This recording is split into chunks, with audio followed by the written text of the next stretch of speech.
Many Magic the Gathering players ask the question, is it worth it to buy a Hobbit scene box? Scene boxes return with the Hobbit set in two different versions, one featuring the surprise party at Bilbo's house, and the other featuring the fearsome dragon Smaug atop his hoard of treasure. A little on the nose for Magic, don't you think? Introduced back in Magic's first foray into Tolkien's Middle-earth, scene boxes each contain sets of 6 foil full art Magic cards, which together depict a single panoramic action shot, as well as 6 art cards depicting that same scene, and an easel upon which to display them, hypothetically.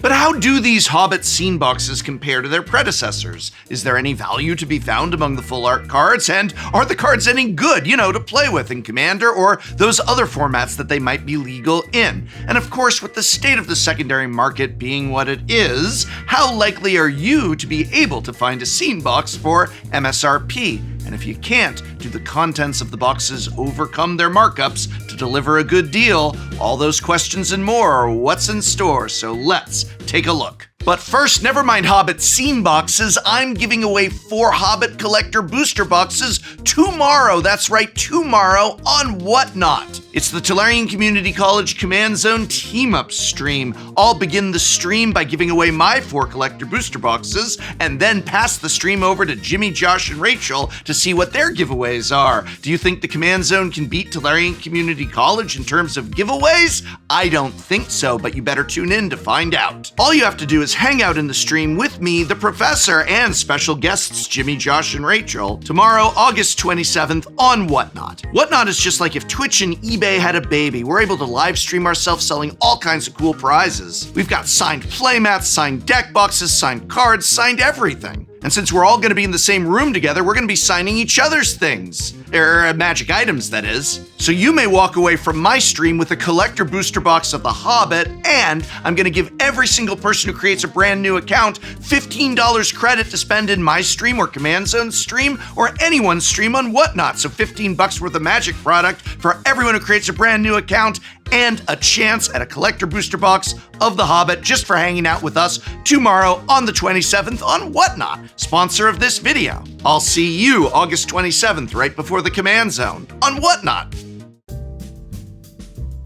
A Hobbit scene box contains the following: 1 rather flimsy display easel made of thin cardboard, 3 sealed play booster packs of The Hobbit, 6 art cards depicting the box's scene without any pesky magic text getting in the way, and of course, the 6 foil mechanically unique full art scene cards. Scene boxes date all the way back to the original Lord of the Rings. In an era where recurring products often contain less and less compared to their predecessors, it is noteworthy to find a product that isn't min-maxing. Though considering this is a box of 6 Magic cards, I am not sure how much of its max there is to min. The biggest note, however, remains that all 6 cards in each of the 2 boxes are original designs, not available anywhere else other than collector booster packs. In that sense, I think of this product as almost a secret layer that's available in stores. After all, the MSRP is $41.99, which is comparable to spending $39.99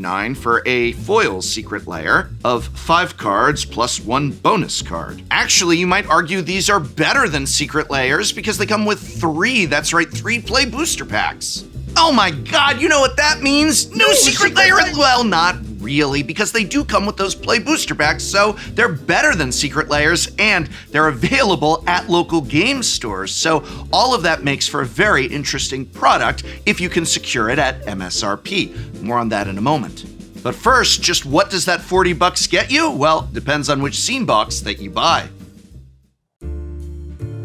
There are 2 different scene boxes available for The Hobbit. Let's begin with Crack the Plates. featuring Bilbo, Gandalf, and the party of dwarves seated around Bilbo's dinner table. If we were to value the Play Booster packs at $6.99 each and the art cards at about 40 cents each, I'm still not convinced people buy these, but if they do, they are on secondary market sites for about 40 cents, then the total value of Crack the Plates comes to $73.59, with Bilbo, fellow conspirator, Bag End Banquet, and Thorin of Durin's Folk providing the bulk of the value. The other scene box is Treasures of Smaug, featuring the fearsome dragon himself lounging atop his glittering hoard. Treasures of Smaug is aptly named, as the total value of the contents puts it at around $77. The highest value card in this drop by far is Smaug the Impenetrable himself, cracking the $20 benchmark as of the time of recording. Necklace of Gridurin is the only other card over $10, but Dragon's Desire and Dragon Cursed Halls are no slouches either at about $8 and $5 respectively. Wow, over $70 in value even after this product has hit shelves, all for an MSRP of $41? Final conclusion, a Hobbit scene box is absolutely worth it. An A grade financially and wonderfully available at local game stores everywhere is what I would be saying if only you could get it for MSRP. Sadly, many Magic the Gathering players are going to find that this product has been, of course, scalped and gouged and marked up most places. As of the time of this recording, secondary market price for the Treasures of Smaug is well over $70. Total value, remember, is a little over $76, so I guess you are still getting $5 of bang for your $70. But this is just par for the course at this point. Interestingly, Crack the Plates is available on secondary markets for about $50 and change. And yes, our math shows about 70 odd bucks worth of value in there. So maybe everyone is just really distracted by Smaug? Honestly, given how comparable each box is in total value, it's ridiculous that Smaug's box costs $20 more than Bilbo's. I guess Commander players love their big bad dragons? But even if you wanted to get your hands on Smaug, you might as well just buy the dragon on a site like Manapool for about $20, instead of shelling out $70 on the secondary market for a scene box.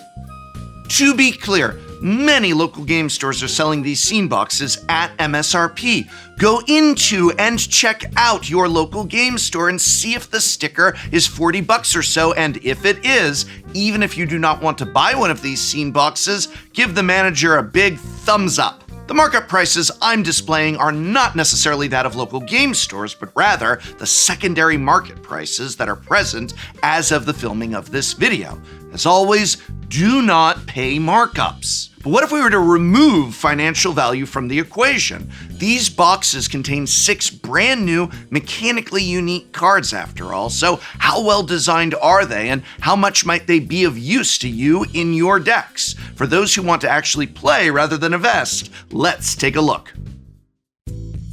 Let's begin by looking at the cards of Crack the Plates. Feely and Keely Joyous is a 3/3 with haste for 2 and a red. It can tap to add 2 red mana, which can only be spent to cast dwarves, equipment, or sagas. Notably, since it has haste, you can tap for mana the turn you cast it, giving you an immediate 2 mana rebate on its casting cost. These brothers are likely to be staples in equipment decks and dwarf kindred strategies. Gandalf, Party Dude, is a 3/4 wizard for 1 generic and 1 of each Jeskai mana. At the beginning of combat on your turn, you may cast an instant or sorcery with mana value less than or equal to the number of wizards you control for free. Since Gandalf is a wizard itself, you'll always get to cast at the very least a 1 mana spell for free, even if you don't have any other wizards. Gandalf is a sweet commander for a legendary wizard's deck, the first design in Magic to ever tie together the literal hundreds of legendary wizards across Magic history.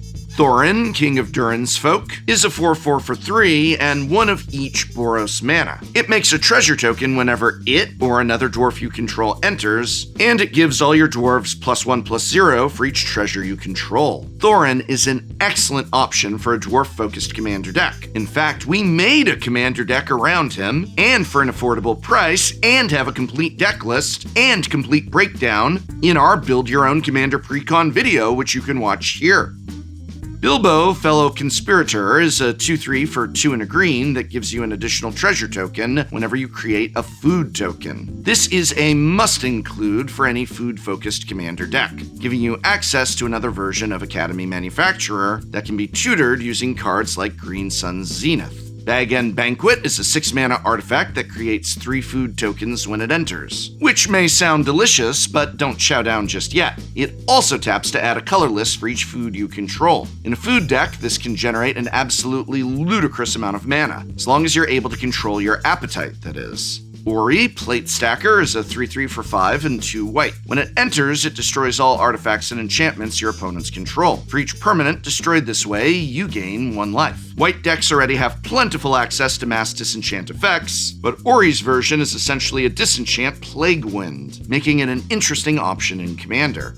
Shifting now to Treasures of Smaug, we see the first of our 6 unique card designs is Long Lost Lancers, a 2-mana equipment with Equip 2 that gives the equipped creature +2/+0. It also gives all equipped creatures you control First Strike and Vigilance during your turn, incentivizing you both to go wide and to get aggressive. You don't even need to equip the Lancers to get that second benefit. Long Lost Lancers is therefore another great tool for equipment decks of all flavors. Dragon Cursed Halls is a land that taps for a colorless. You can also pay 1 and tap to have a creature make a treasure token whenever it deals combat damage to a player this turn. This effect is not particularly strong, but it's relatively free to include in decks that can afford to play a colorless land. And if your deck wants treasures for treasure's sake, this acts as a low investment way to get the treasure engine up and running. Now we come to the big bad himself, Smaug the Impenetrable, an 8/7 for 5 generic and 1 of each Rakdos mana. Smaug has flying, indestructible, and haste. And whenever it's dealt non-combat damage, you create that many treasure tokens. Perfect for that blasphemous act you've been sitting on for 3 turns. This is a massive threat that's hard to deal with, and should slot nicely into any dragon's deck. Notably, it also goes infinite with Chain Lightning. Target your own Smaug with the lightning, then use 2 of the 3 treasures he makes to copy the Chain Lightning and do it again. Because of the way the stack works, you do need 2 extra red mana available to start this loop. Bilbo's Burgling is a sorcery for 4 generic and 2 blue that steals an artifact from each of your opponents. This is a big, splashy effect that can instantly swing a game your way at the right table. And it's still pretty awesome even if all you're stealing is 3 soul rings. Dragon's Desire is a sorcery for 2 generic and 2 red that adds 1 red mana for each artifact your opponents control. Perfect for punishing all the greedy treasure hoarders at the table. Fans of Mana Geyser and Jessica's Will already know how ridiculous this sort of mana generation effect can be, though this one scales a lot more slowly if none of your opponents are playing a dedicated artifact deck. Necklace of Girion is a legendary artifact for 2 and a green that taps for a green. It also puts a +1/+1 counter on a creature you control whenever you play a forest or cast a green spell, which in a mono green deck is probably about 95% of your total game actions, making this an incredible tool for any +1/+1 counters deck. I have mixed feelings about a product like this. I mean, I wasn't joking earlier when I compared them to Secret Layers and said they're a little better than Secret Layers because you get 3 booster packs with them, so there's more potential value here. After all, it's 6 foil cards plus those booster packs, but it's all assuming you get it for MSRP, which again is about $40. And this is where I get my mixed feelings, because honestly, for $40, I'd rather get a 100 card commander deck with 20 unique card designs. And yes, to be clear, the Lord of the Rings Commander precons had not 6, not 10, but 20. That's right, the commander decks from Lord of the Rings had 20 original card designs in them, as well as the 80 additional cards that made a fully playable deck. So you got a product that you could play with and that had 20 new card designs, as well as all those reprints, and it was about $40 to $45 back at the time. And even that $40 to $45 was a price increase, but that is another subject. I like products I can play with as well as get value from, and when I know that the price of these scene boxes today once got us 100 card commander decks with 20 original designs, it feels weird to say that these 6 cards are worth it for $40, even when, financially speaking anyway, they are. Final conclusion.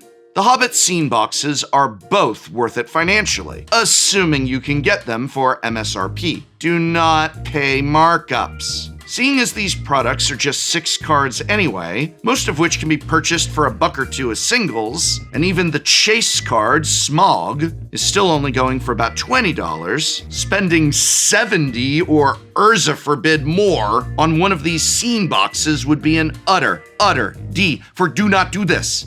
Grade, even at MSRP, is still a B. The value's there, but you're only getting 6 cards that still require additional parts in order to actually play. And a non-zero amount of these card designs won't even find much use in most decks.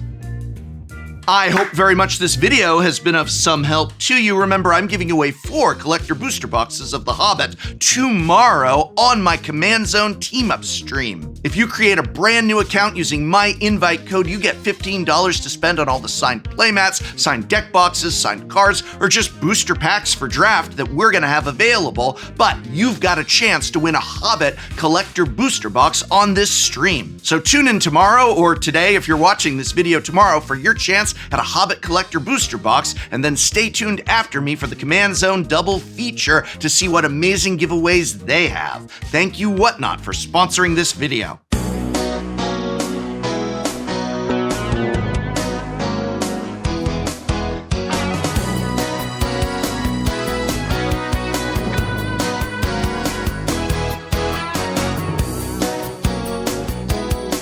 Next time on Shuffle Up and Play. Good day, mates. I hope you're ready for a shuffle up and play that's down under, because we're gonna throw a shrimp on the Barbie queue. Good Games, Morley, are here today for an all-Australian episode of Shuffle Up and Play. Sorry, and Canada as well. Yeah. Welcome to Antipodean's Shuffle Up and Play. Eldrazi Monument. Oh! Elves do Wow, we're really thing. good at this game, guys. This is like playing in the LGS in 2014. You should block the Avengers Zendikar with your Death Touch and just kill it. Get rid of it. Yeah. We're on the same team. And then I just passed the turn because, I'm a pacifist. Oh, I'm not.